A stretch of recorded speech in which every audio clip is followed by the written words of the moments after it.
How to fix the issue with calculator application in your Windows 11 device.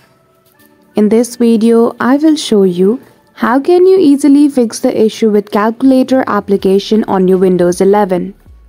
So without any delay, let's get into it. For that, firstly go to the Start menu and there in the search you simply need to type Settings. Once you do, click on Enter and the settings of your device will open. Once the setting window is opened, you need to go to the Apps from left hand side menu. Simply click on App option, then after choose the option of Installed Applications.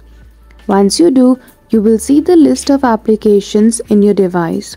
In the search box, type Calculator and you will see the Calculator option. Click on the three dots beside its name and then go to Advanced option.